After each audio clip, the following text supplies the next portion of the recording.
Alright guys, I completely apologize for not getting you a hint in yesterday's video. I completely forgot to edit that part in. So here is today's product. Let's go ahead and open it up.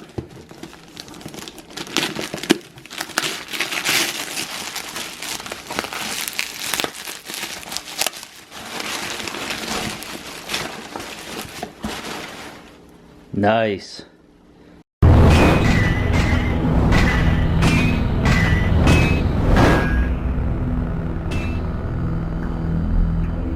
So this is the Blackfeather Knives Blacklore, an awesome knife, a knife that I've been eagerly awaiting getting my hands on. It's a gauntlet knife, so it's already been through the hands of several other people. So this is 01 tool steel, a steel that I really like, especially in a bushcraft knife. 4 1/4 inch blade with a 9 inch overall on the knife. It's got these very nice white ivory colored micarta handles with red liners, and you can see it's just pristine. I mean, it's dirty because it's been through, you know, some of the other gauntlet testers and things like that, but it feels phenomenal in my hand. When Mike from Blue Mountain Bushcraft said that he liked the way this felt in his hand, I knew I was going to like it.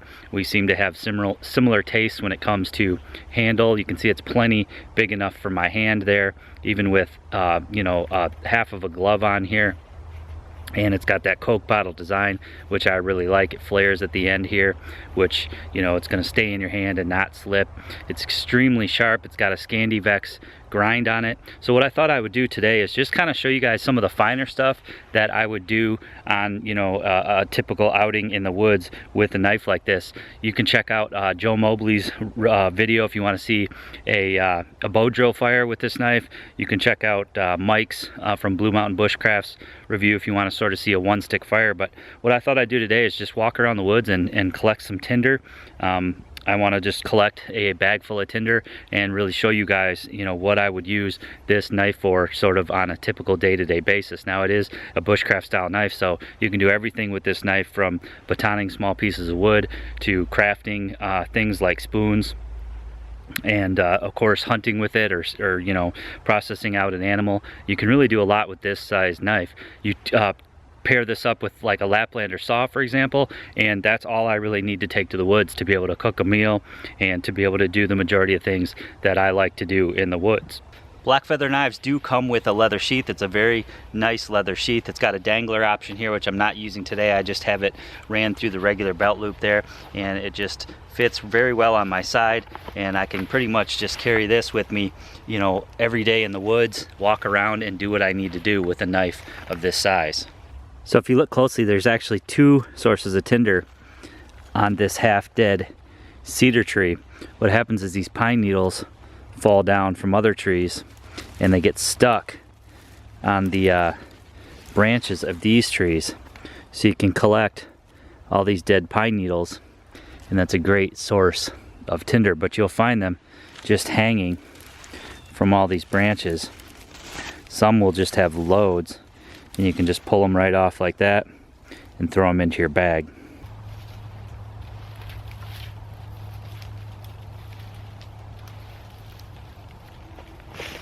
And just like that, you got a whole handful of dried tinder. So here is another excellent source of tinder.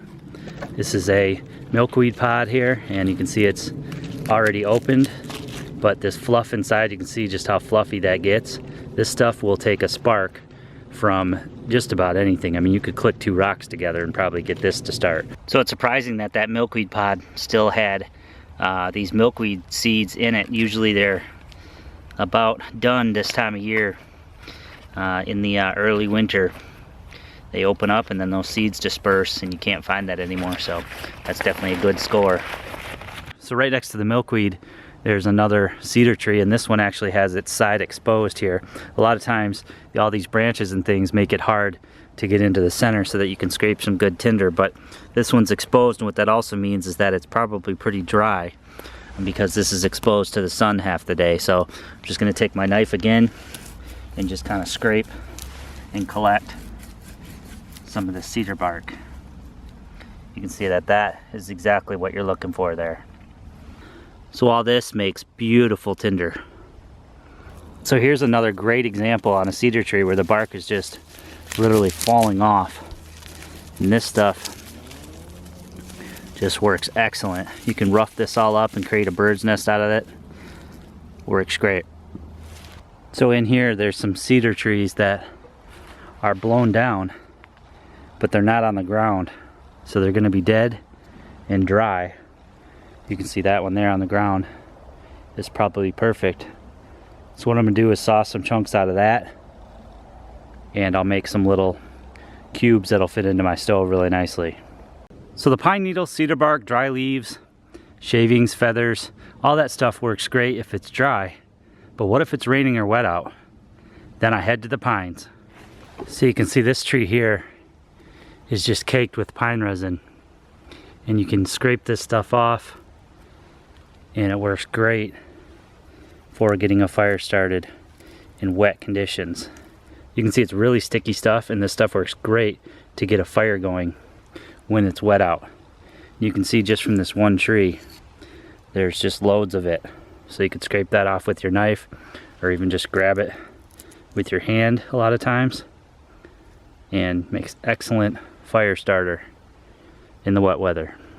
So as you can see, I got a really good pile of tinder here. I got a bunch of cedar shavings, a bunch of pine needles mixed in there, and some of that that milkweed fluff. You could use cattail fluff as well.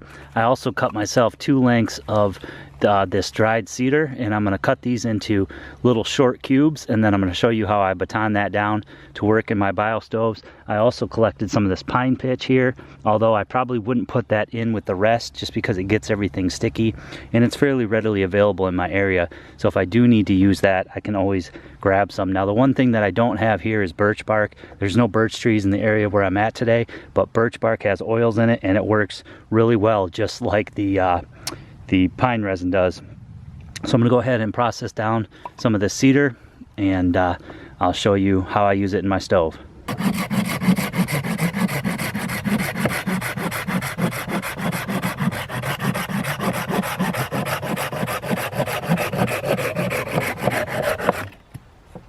So these will split very easily, and I can either split them in half or split them in quarters, and they work great for use in my bio stove. So just take the knife, couple hits, and you can split these right in half, not a problem, and then you can even quarter them down just like that.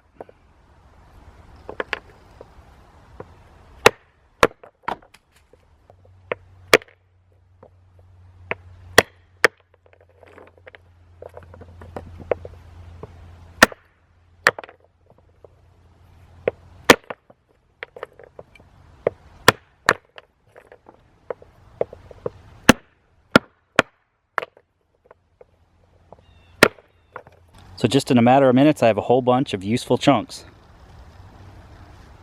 These smell really good too, and look at the inside. Then you just find a nice peaceful spot by a river, and time to warm up some water for tea. So I'm just going to start off with a few chunks of the wood here. Throw those down in there. And honestly, I don't have to really further process this at all. I'm just going to grab a chunk here. Alright, so I put some hardwood chunks in the bottom, and then I layered in some of this tinder, some pine needles, some of the cedar bark, and then some of this milkweed fluff on the top.